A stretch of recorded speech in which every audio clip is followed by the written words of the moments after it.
to your favorite horror stories channel, StoryScare. The terrifying encounter.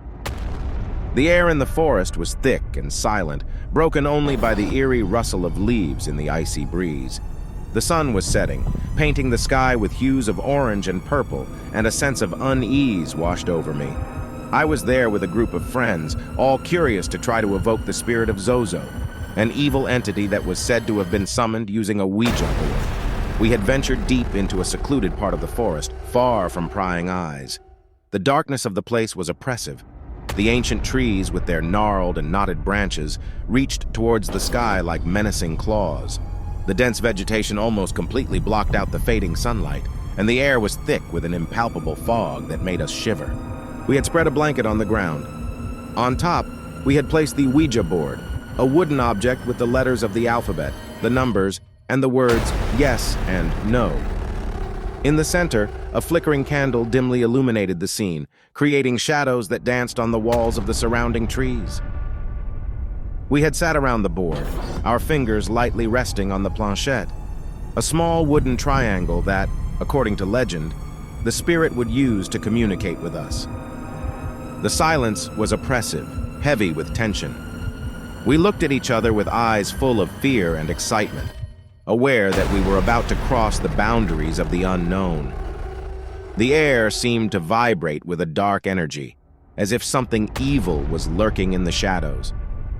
Suddenly, a chill ran down our spines. The planchette began to move slowly, gliding over the letters of the Ouija board as if guided by an invisible force. It pointed to one letter after another, forming words that made our blood run cold. I am here. You are not welcome. Soon you will join me. There is no escape. The spirit of Zozo had been evoked. A chilling terror gripped us.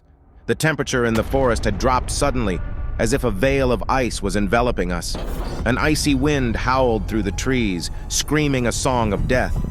We could feel the presence of something evil around us, a dark entity that fed on our fear.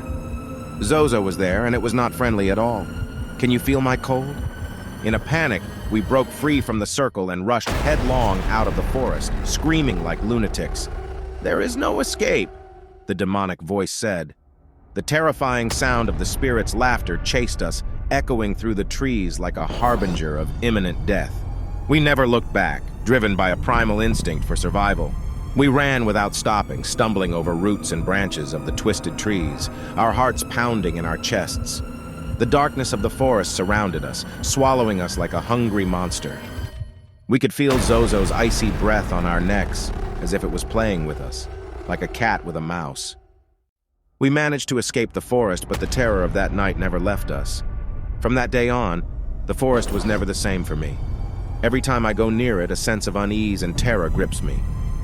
I know that Zozo is still there, lurking among the trees, waiting for new victims. And I know that if I ever meet it again, I will not survive. Here we are at the end of this video. Did you like it? Did it scare you? If so, let us know in the comments by giving us a thumbs up and subscribing to the channel. And if you have a story to tell, don't hesitate to contact us via email. You could be featured in our next videos. Thank you for watching and good night, everyone, if you can sleep.